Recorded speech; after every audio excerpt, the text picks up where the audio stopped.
Good afternoon to all. Welcome to our YouTube channel Prince Tyagi MEC। आज के इस video में हम आपके लिए लेके आए हैं प्रोडक्शन टेक्नोलॉजी सब्जेक्ट का लेक्चर 7। ये मैकेनिकल 5th सेम के स्टूडेंट्स के लिए है और आज के इस वीडियो में हम डिस्कस करेंगे लेथ मशीन और लेथ मशीन के पार्ट्स के बारे में।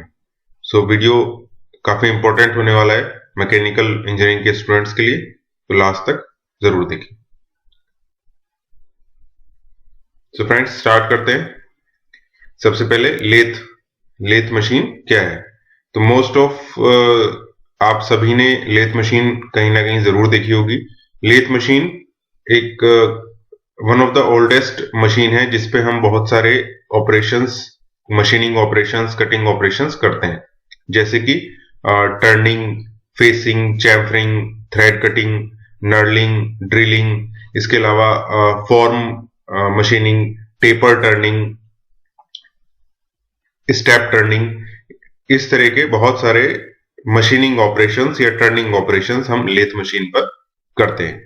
सबसे शुरुआती जो लेथ मशीन बनाई गई थी उसको हम बोलते हैं वुड वर्किंग लेथ। सबसे पहले वो लकड़ी के टर्निंग के लिए, खराद करने के लिए बनाई गई थी। उसके बाद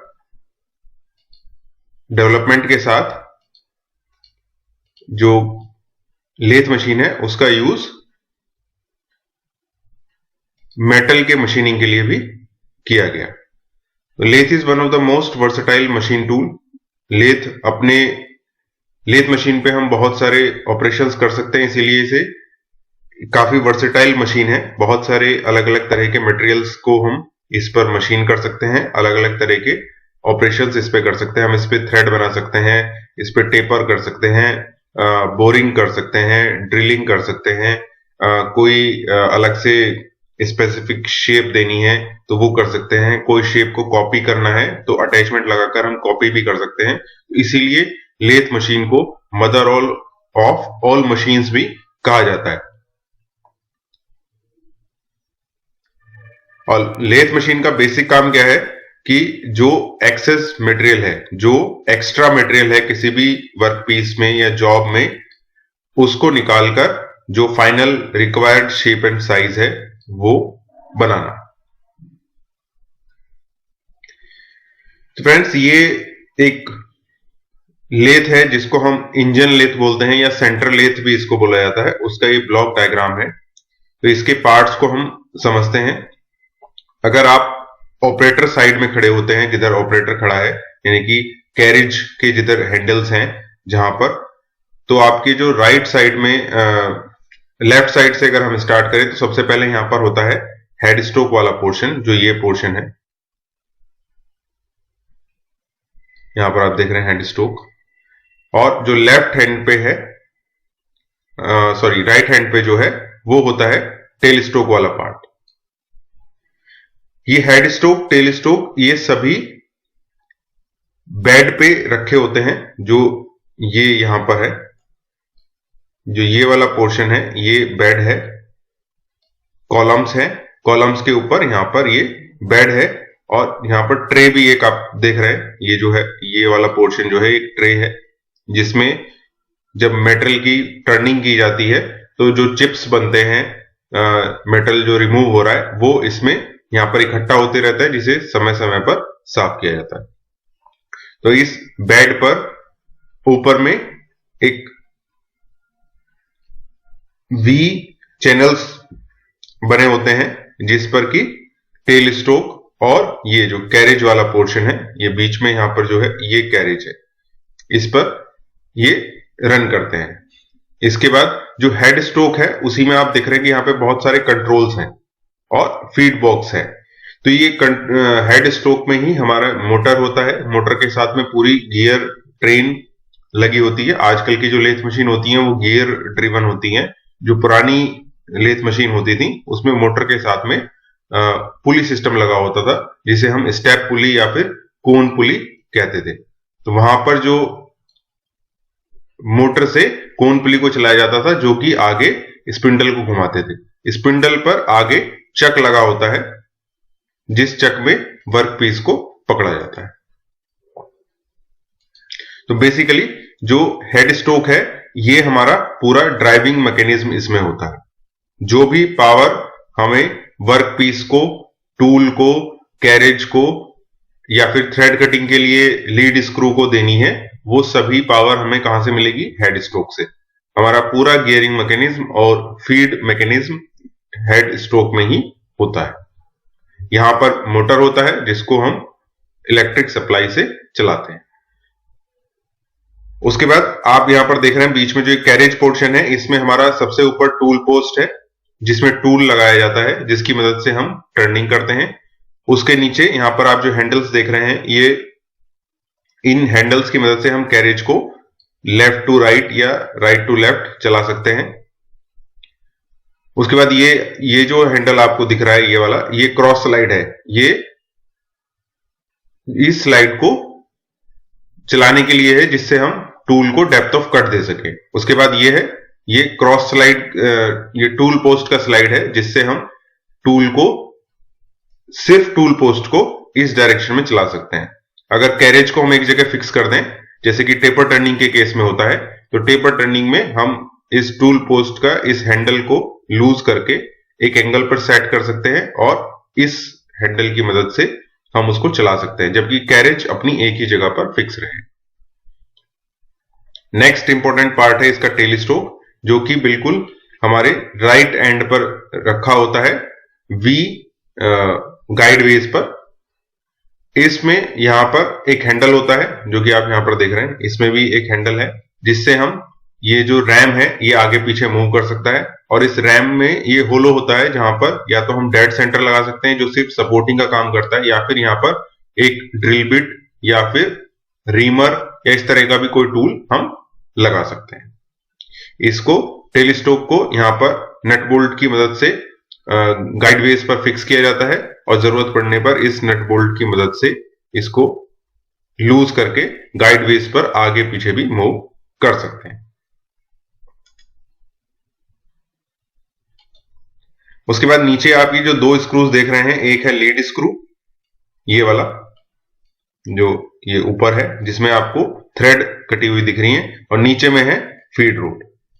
तो जो लीड स्क्रू है, इसकी मदद से हम थ्रेड कटिंग ऑपरेशन करते हैं। जब किसी भी ऑब्जेक्ट पर चूड़ियां काटनी होती हैं तो लीड स्क्रू की मदद से हम चूड़ी काटते हैं। और फीड रोड है जब हमें ऑटोमेटिक मशीनिंग या टर्निंग करती होती है कि कैरेज को जो पावर है वो हम डायरेक्टली हेड स्ट्रोक की मदद से देते हैं, मोटर की मदद से, तो वो जाता है फीड रोड। जो ये फीड बॉक्स आप यहां पर नीचे दिख रहे हैं,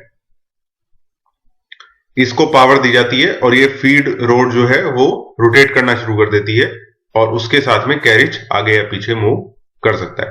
तो ऑटोमेटिक मशीनिंग के केस में हम कैरेज को भी फीड रोड की मदद से चला सकते हैं, उसे मैनुअल चलाने की जरूरत उस समय नहीं पड़ेगी। तो फ्रेंड्स, ये एक ओवरव्यू है लेथ मशीन का, जिसमें बेसिकली हमारे तीन मेजर पार्ट हैं। एक है हेड स्ट्रोक जो कि लेफ्ट हैंड साइड में होता है यहां पर। उसके बाद है कैरेज जो हेड स्ट्रोक और टेल स्ट्रोक के बीच में मूव करता है, और उसके बाद में है टेल स्ट्रोक जो कि हमारे एक्सट्रीम राइट पर लगा होता है। और ये पूरा का पूरा अरेंजमेंट रखा होता है गाइडवेज पर, और गाइडवेज रखी होती हैं, बनी होती हैं बेड पर, जिसको हम नीचे कॉलम की मदद से सपोर्ट करते हैं।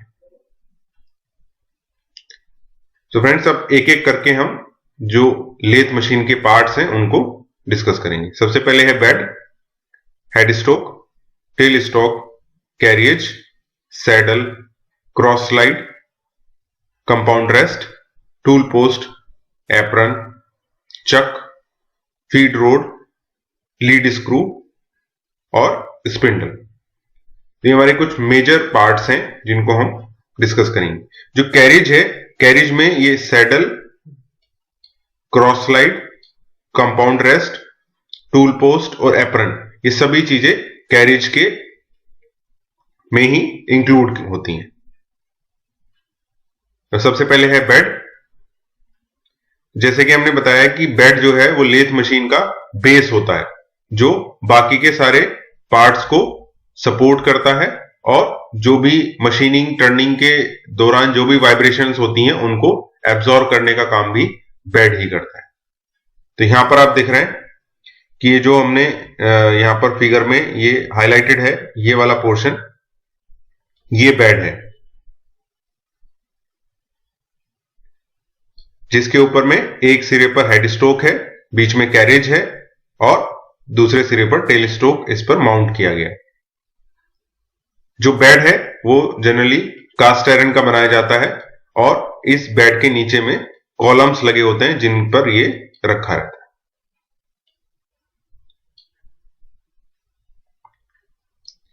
तो बेसिकली ये लेथ मशीन का बेस है।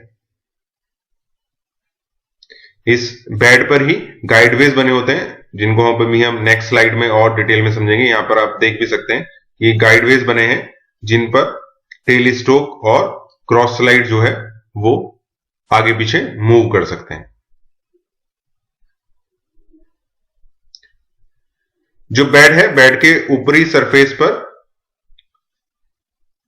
हैवी मेटल को स्लाइड करने के लिए गाइडवेज बने होते हैं, जिसमें एक साइड या तो दोनों तरफ वी गाइडवे बने होंगे, जैसे कि आप यहां पर देख रहे हैं, यहां पर ये वी गाइडवे है, या तो दोनों तरफ हो सकता है या फिर एक तरफ फ्लैट हो सकता है, जैसे कि इस फिगर में दिखाया गया। एक तरफ वी गाइडवे है और एक तरफ फ्लैट है। तो गाइडवे बनाने का जो पर्पस है कि जो स्लाइड्स हैं, जो कैरेज है और टूल पोस्ट हैं, वो हमेशा अलाइंड रहें और सिर्फ एक ही डायरेक्शन में वो मूव कर सकें, और हमारा जो अलाइनमेंट है टूल का, वर्कपीस का, स्पिंडल का, इन सभी का अलाइनमेंट हमेशा बना रहे। अगर गाइडवेज नहीं होंगे तो उनका अलाइनमेंट प्रॉपर नहीं रह पाएगा।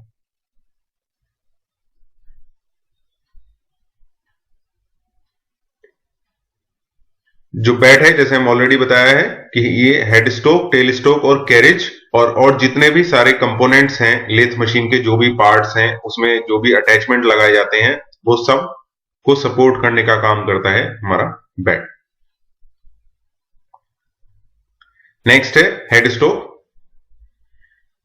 जैसे हमने ऑलरेडी देखा कि जो हेड स्ट्रोक है सबसे लेफ्ट साइड में लेथ मशीन के लगा होता है। इसमें ड्राइविंग मैकेनिज्म होता है, पूरा इलेक्ट्रिकल मैकेनिज्म जो लेथ मशीन का है वो हेड स्ट्रोक में ही होता है। यानी कि हमारा जो पावर है वो हमें कहां से मिलती है? हेड स्ट्रोक से। हेड स्ट्रोक में ही स्पिंडल लगा होता है जिसपे चक लगाया जाता है और चक में वर्कपीस को पकड़ा जाता है। स्पिंडल जो है उस पर एक्सटर्नल या बाहरी चूड़ियां कटी होती हैं जिस पर कि चक को टाइट किया जाता है या फिर उस पर स्क्रू कर दिया जाता है, और अंदर में मोर्स टेपर होता है। यानी कि स्पिंडल जो है वो होलो होता है कुछ इस तरह से।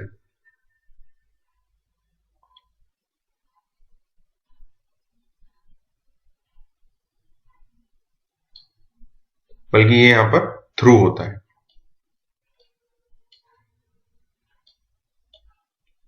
इस पे यहां पर ऊपर में थ्रेड्स होती हैं जिसके ऊपर में चक को टाइट किया जा सकता है, और अंदर में एक टेपर होता है जिसमें अगर जरूरत पड़ने पर कोई भी टूल या मैंड्रिल को पकड़ा जा सकता है कुछ इस तरह से। तो स्पिंडल बेसिकली चक को पकड़ने के लिए और लेथ सेंटर्स को पकड़ने के लिए यूज किया जाता है, और जो स्पिंडल है वो मोटर के साथ कनेक्टेड होती है जिससे कि मोटर के घूमने पर स्पिंडल भी रोटेट करता है। जो स्पिंडल है वो अलग अलग स्पीड पर रोटेट कर सकता है। किसकी मदद से? कोन पुलीज या तो स्टेप पुली होंगी, जैसे कि यहां पर मैं आपको दिखा रहा हूं, इस तरह का अरेंजमेंट होगा। ये एक स्टेप पुली है। ऐसे ही इसके अपोजिट में एक दूसरी स्टेप पुली होगी।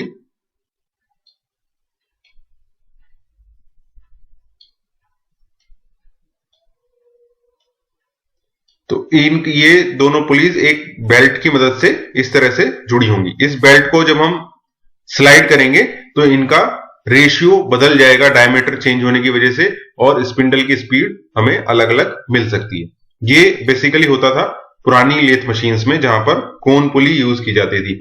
आजकल जो लेथ मशीन है उसमें मोस्टली गियर ड्राइव यूज की जाती है, यानी कि गियर की मदद से हम रेशियो को चेंज कर देते हैं और स्पिंडल की स्पीड को हम वेरी कर सकते हैं, जैसे कि हमें अलग अलग ऑपरेशन के लिए चाहिए। जैसे अगर हम मशीनिंग रफ कट कर रहे हैं, यानी कि बहुत सारा मटेरियल हम एक ही स्ट्रोक में निकाल रहे हैं, तो जो स्पीड है स्पिंडल स्पीड उसको कम रखा जाएगा। अगर हम फिनिशिंग टच दे रहे हैं तो मटेरियल रिमूवल बहुत कम हो रहा है, तो फिनिशिंग और जब स्ट्रोक है या फिनिशिंग कट में स्पीड को हम ज्यादा रखते हैं। साथ ही जो स्पिंडल है उसके बीच में एक होल होता है, जैसे कि मैंने बताया। अगर कोई बहुत ही लंबा वर्क पीस है या रॉड है तो उसे हम स्पिंडल के थ्रू आर पार भी पकड़ सकते हैं, जैसे कि यहां पर हमने अलग से एक हेड स्ट्रोक को दिखाया। ये हेड स्ट्रोक है। हेड स्ट्रोक में आप जो लीवर्स देख रहे हैं, ये स्पिंडल की स्पीड को कम ज्यादा करने के लिए इनको जो अलग अलग कॉम्बिनेशंस हैं यूज करके हम स्पिंडल की स्पीड को वेरी कर सकते हैं। ये यहां पर जो ऊपर है लिखा हुआ है उसे कॉम्बिनेशंस हैं, जिन कॉम्बिनेशंस की मदद से हम अलग अलग स्पीड को अचीव कर सकते हैं। ये स्पिंडल इसमें अंदर है और उस स्पिंडल पर ये चक जो है, जो आप देख रहे हैं, इसको बोलते हैं चक, जिसमें वर्क पीस को पकड़ा जाता है। इसके जॉज हैं, जबड़े हैं, जिनके बीच में वर्क पीस को पकड़ा जाता है। ये स्पिंडल के ऊपर थ्रेड्स की मदद से कसा हुआ है। हेड स्ट्रोक जो है वो स्पिंडल को पावर देता है। साथ ही यहां पर जो नीचे वाला जो फीड बॉक्स है, इसको पावर भी कहां से मिलती है? हेड स्ट्रोक से। तो इसकी मदद से हम फीड रोड और लीड स्क्रू को, साथ ही जो थ्रेड कटिंग मैकेनिज्म है, इनको पावर यहां से दी जाती है। हेड स्ट्रोक पे कौन कौन सी एसेसरीज लगी होती हैं वो हम यहां पर देखेंगे। सबसे पहले है चक, या फिर चक की जगह पे लेथ सेंटर या लेथ डॉग भी लगाया जाता है। फेस प्लेट भी हम स्पिंडल पर लगा सकते हैं। तो इनके बारे में हम अपने आगे आने वाले लेक्चर्स में और डिटेल में डिस्कस करेंगे कि अलग अलग तरह के चक क्या होते हैं, फेस प्लेट कैसे फिक्स की जाती है, लेथ सेंटर को कैसे यूज करते हैं। सो अभी के लिए कि जो हमारा हेड स्ट्रोक है वो हमारा पावर मैकेनिज्म है, या पूरा ड्राइविंग मैकेनिज्म लेथ मशीन का हेड स्ट्रोक के अंदर में होता है। नेक्स्ट है टेल स्ट्रोक। टेल स्ट्रोक जो है वो हेड स्ट्रोक के ठीक अपोजिट, यानी कि लेफ्ट साइड में बेड पर लगा होता है। ये यहां पर एक टेल स्ट्रोक हमने दिखाया है। ये हैंडल है, इसको अगर हम हैंडल को घुमाएंगे तो जो अंदर वाला जो ये रिंग आपको दिख रहा है, जिसको हम रैम बोलते हैं, ये रैम आगे पीछे मूव कर सकता है। ये डिस्टेंस लिमिटेड है, बट हम इसकी मदद से जो ये डेड सेंटर अभी यहां पर लगा हुआ है, इसकी जगह हम कोई ड्रिल बिट या फिर रीमर भी यहां पर लगा सकते हैं और उसको इस हैंडल की मदद से आगे पीछे कुछ डिस्टेंस तक मूव कर सकते हैं। ये लीवर है, इसको हम ये जो बीच में डेड सेंटर लगता है उसको होल्ड करने के लिए यूज करते हैं। इसको ओपन करेंगे तो ये लूज हो जाएगा, इसको हम डेड सेंटर को निकाल सकते हैं। इसकी जगह दूसरा ड्रिल बिट, रीमर या जो भी हम लगाना चाहें उसको इंसर्ट करेंगे और वापस से इसको लॉक कर देंगे। उसके बाद ये बाहर नहीं आ पाएगा। यहां पर जो आप होल्स देख रहे हैं, इसकी मदद से टेल स्ट्रोक को गाइड वेज पर या फिर बेड पर फिक्स किया जाता है। सो टेल स्ट्रोक में डेड सेंटर होता है, जैसे मैंने बताया। ये सबसे जो आपको पॉइंटेड दिख रहा है इसका एलिमेंट, ये डेड सेंटर है। उसके बाद एडजस्टिंग स्क्रूज हैं, ये जो स्क्रू है। उसके बाद में एक हैंड व्हील है, जिसकी मदद से हम जो इसका रैम है उसको आगे पीछे चला सकते हैं। ये टेल स्ट्रोक का हमने एक ब्लॉक डायग्राम दिखाया जिससे आपको इसकी पोजीशन समझ में आए। ये है आपका हेड स्ट्रोक और ये है टेल स्ट्रोक। तो हेड स्ट्रोक के ठीक अपोजिट टेल स्ट्रोक है और बीच में है ये कैरिएज, जहां पर हमारा टूल को फिक्स किया जाता है, जिसकी मदद से टर्निंग होती है। यहां पर जो स्पिंडल है और जो टेल स्टोक है वो एक ही एक्सिस पर, उनके सेंटर्स एक ही एक्सिस पे होते हैं। ये अदरवाइज जो हमारा वर्क पीस है वो प्रॉपरली उसको सपोर्ट नहीं मिलेगा और वो ऑफसेट हो जाएगा। टेल स्टोक का जो सबसे पहला काम है कि जो बहुत लंबे जो जॉब हैं उनको, उनके दूसरे सिरे को, एक सिरा यहां पर पकड़ा गया है, दूसरे सिरों को सपोर्ट करने का काम करता है। एक सिरे को यहां पर चक्र की मदद से पकड़ लिया गया और दूसरा सिरा को हम डेड सेंटर की मदद से उसको पकड़ते हैं। अदरवाइज क्या होगा, अगर बहुत लंबा जॉब है और उसको दूसरे सिरे पर सपोर्ट नहीं है तो वो डिफ्लेक्ट होना शुरू हो जाएगा, नीचे की तरफ में वो बेंड हो जाएगा। नेक्स्ट है कि टेल स्टोक में हम बहुत सारे टूल्स को भी पकड़ सकते हैं। अभी यहां पर ये डेड सेंटर लगा हुआ है, इसको निकालकर इस डेड सेंटर की जगह पर हम ड्रिलिंग, रिमिंग, टैपिंग, इन सब के लिए टूल्स भी यहां पर इंसर्ट कर सकते हैं और इस हैंडल की मदद से इसको आगे पीछे भी मूव किया जा सकता है। ये हमारे दो मेजर यूजेस हैं टेल स्टोक के। नेक्स्ट है कैरिएज। तो कैरिएज जो है टूल को सपोर्ट करने के लिए, गाइड करने के लिए और फीड करने के लिए यूज करते हैं, यानी कि टूल के जितने भी मूवमेंट हैं वो सारे के सारे कैरिएज की मदद से किए जाते हैं। साथ ही फीड रोड की मदद से भी हम कैरिएज को चला सकते हैं, जो एप्रन मैकेनिज्म जिसे कहते हैं। हेड स्टोक से फीड रोड को चलाया जाएगा और फीड रोड जो है वो कैरिएज को चलाने में मदद करेगी। जो कैरेज है, जब हम इसको हेड स्टोक से पावर देते हैं तो हम थ्रेडिंग और कटिंग ऑपरेशन जो है उसको आसानी से कर सकते हैं। किसकी मदद से? लीड स्क्रू की और हाफ नट मैकेनिज्म की मदद से। क्योंकि अगर हम हाथ से थ्रेड काटने की कोशिश करेंगे तो उसमें हमारे जो मोमेंट है उसमें वेरिएशन हो सकता है। ये फिर पूरी तरह से डिपेंड करेगा जो ऑपरेटर है उसकी स्किल्स पे कि थ्रेड कितनी अच्छी कटती है। लेकिन अगर हम हेड स्टोक की मदद से पावर लीड स्क्रू को दे दें और हाफ नट मैकेनिज्म से कैरिएज को चलाएं, यानी कि पावर पूरी तरह से हमारा मोटराइज्ड हो गया, तो जो टूल है वो कैरिएज के ऊपर लगा हुआ है, कैरिएज का मूवमेंट पूरी तरह से एक समान होगा और हमें इवन एक जैसी थ्रेड पूरी लेंथ पर देखने को मिलेगी। ये ब्लॉक डायग्राम हमने फिर से यहां पर दिखाया है। जो ये वाला पोर्शन है इसको हम बोलते हैं कैरिएज, और ये नीचे में ये लीड स्क्रू है जो ऊपर है, और नीचे वाला जो है ये फीड रोड है। जब हमें सिंपल फीड देनी है, सिर्फ हमें कैरिएज को मूवमेंट करना है लेफ्ट से राइट या राइट से लेफ्ट, तो फीड रोड की मदद से हम चला सकते हैं। लेकिन जब हमें थ्रेड कटिंग करनी है तो फिर हम लीड स्क्रू की मदद लेते हैं। जब भी चूड़ी काटने का ऑपरेशन करना है तो वो होगा लीड स्क्रू की मदद से, और साथ में यहां पर एक हाफ नट मैकेनिज्म लगा होता है जिसकी मदद से हम लीड स्क्रू पे कैरिएज को फिक्स कर देते हैं। ये हैंडल है, इसकी मदद से जो लेफ्ट टू राइट हम मैनुअली भी चला सकते हैं। ये क्रॉस स्लाइड है जिसको हम अंदर की दिशा में टूल को चला सकते हैं, और ये ऊपर टूल पोस्ट। यहां पर एक और इसका व्यू है जिसमें और क्लियरली इसके पार्ट्स दिखाए गए हैं।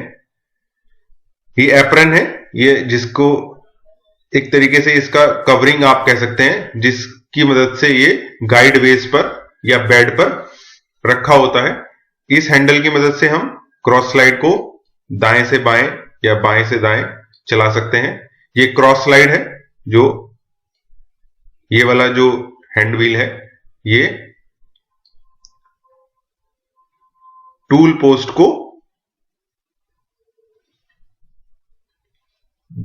इस लॉन्गिट्यूडनल मूवमेंट के परपेंडिकुलर चलाने के लिए यूज करते हैं, यानी कि टूल जो है वो वर्कपीस की तरफ या उससे दूर हम चला सकते हैं। तो डेप्थ ऑफ कट देने का काम जो है इस व्हील की मदद से किया जाता है।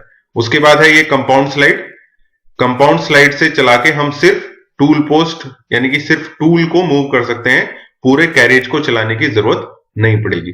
बेसिकली इसका यूज हम टेपर टर्निंग के समय पर करते हैं। और उसके ऊपर है टूल पोस्ट, जहां पर बीच में टूल को फिक्स किया जाता है। यहां पर एक सिंगल पॉइंट कटिंग टूल को फिक्स किया जाता है। ऊपर से ये स्क्रूज टाइट कर दिए जाते हैं और ये जो हैंडल है इससे इसको लॉक कर दिया जाता है। तो जो कैरेज है इसमें कौन कौन से पार्ट्स होते हैं? Saddle, cross slide, compound rest, tool post, apron, ये सभी हमारे कैरेज का ही पार्ट है। नेक्स्ट है चक। चक का काम है जो वर्क पीस है उसको होल्ड करना, चाहे वो रेगुलर शेप का है, इरेगुलर शेप का है यानी कि असमान शेप है, या फिर सिलेंड्रिकल जॉब्स को तो आसानी से पकड़ा जा सकता है, लेकिन जैसे स्क्वायर है, कोई रेक्टेंगल जॉब है, तो उनको अगर पकड़ना है तो हम चक की मदद से पकड़ सकते हैं। जो डायमीटर्स हैं, बड़े डाया का है तो उसको भी आसानी से चक की मदद से पकड़ा जाता है। तो चक बहुत ही इंपॉर्टेंट होता है, क्योंकि अगर मशीनिंग के समय पर होल्ड प्रॉपरली वर्कपीस को नहीं किया गया है तो वो फोर्सेस की वजह से, जो कटिंग फोर्सेस जनरेट हो रहे हैं उनकी वजह से वो लूज हो सकता है, या फिर उसका वाइब्रेशंस उसमें हो सकते हैं। तो चक बहुत ही जरूरी पार्ट है किसी भी मशीन के लिए। स्पेशली लेथ मशीन में जब हम चक की बात करते हैं तो वो फर्मली और सिक्योरली वर्कपीस को पकड़ के रखता है पूरे टर्निंग या मशीनिंग ऑपरेशन में।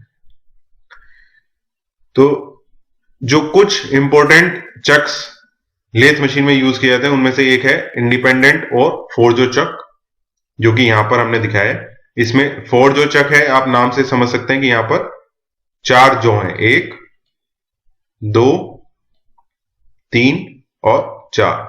ये चारों ही जॉज के पीछे में ये जो आप देख रहे हैं यहां पर की मदद से इनको रोटेट कर सकता है। इसके पीछे थ्रेड है जिससे ये अंदर बाहर मूव कर सकते हैं। तो जितनी जरूरत है हम इसको ऊपर भी कर सकते हैं और नीचे भी कर सकते हैं। अगर इसको अंदर करेंगे तो बीच में डाया कम होता जाएगा, और अगर ऊपर करेंगे तो ज्यादा बड़ा जो वर्कपीस है उसको पकड़ सकते हैं।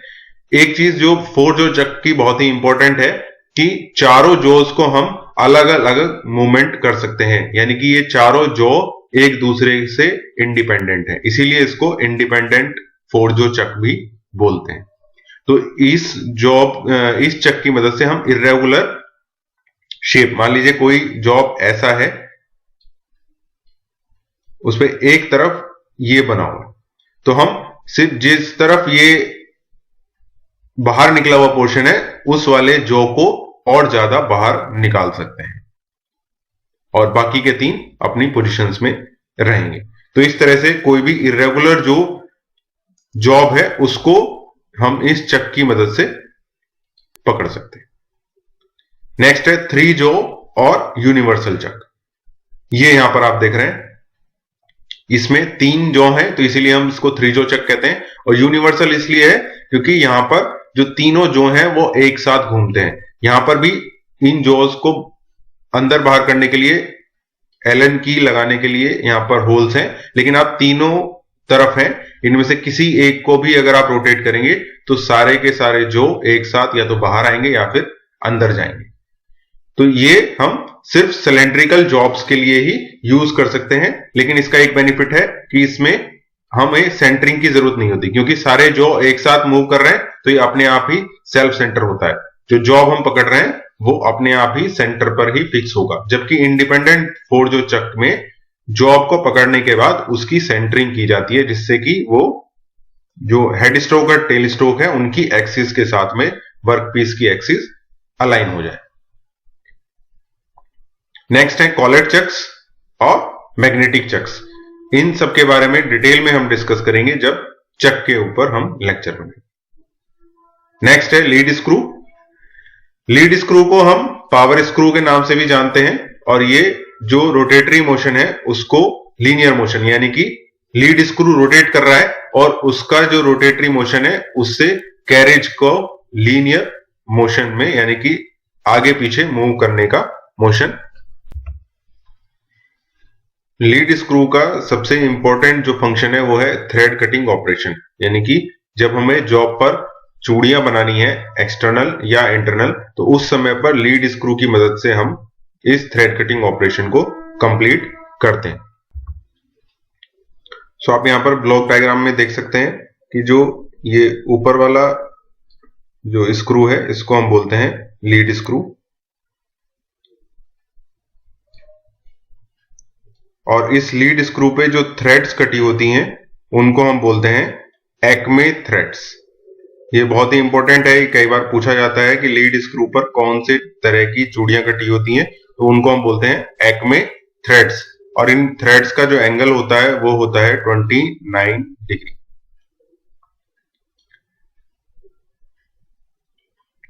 तो ये एक्चुअल फिगर है, आप देख रहे हैं, ये जो ऊपर वाला है ये यहां पर ये लीड स्क्रू है।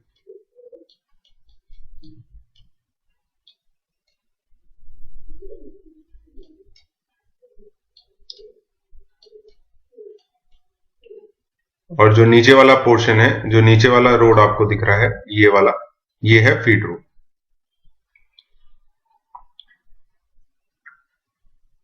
सो फीड रोड क्या है? फीड रोड की मदद से हम कैरेज को लेफ्ट टू राइट या राइट टू लेफ्ट, जैसा भी हमें जरूरत है उसको ऑटोमेटिकली चला सकते हैं। जब हमें कैरेज को मैनुअली हैंडल से मूव नहीं करना है तो ऐसी जगह में हम फीड रोड को पावर देकर फीड रोड की मदद से कैरेज को हेड स्ट्रोक से टेल स्ट्रोक के बीच में चला सकते हैं। नेक्स्ट है स्पिंडल। तो यहां पर हमने स्पिंडल का एक ये व्यू आपको दिखाया है, सेक्शन व्यू। यहां पर मोटर आप देख रहे हैं, मोटर के साथ में एंगेज है, ये बीच में इसके बियरिंग्स है, और ये बीच वाला जो पोर्शन है ये स्पिंडल है, जिसके ऊपर में इस चक को, ये थ्रेड आप देख रहे हैं, थ्रेड की मदद से इस चक को इस पर लगाया गया। तो स्पिंडल बेसिकली क्या है? एक होलो सिलेंड्रिकल शाफ्ट होती है जिसके बीच में से हम लंबे जॉब्स हैं उनको भी निकाल सकते हैं, और ये जो इसकी डिजाइनिंग है इस तरह से की जाती है कि जो कटिंग टूल की वजह से जितनी भी फोर्स और थ्रस्ट जनरेट हो रही है उसको स्पिंडल वाली जो शाफ्ट है वो हैंडल कर सके, उसमें कोई भी डिफ्लेक्शन या डिफॉर्मेशन उस फोर्सेस की वजह से ना हो।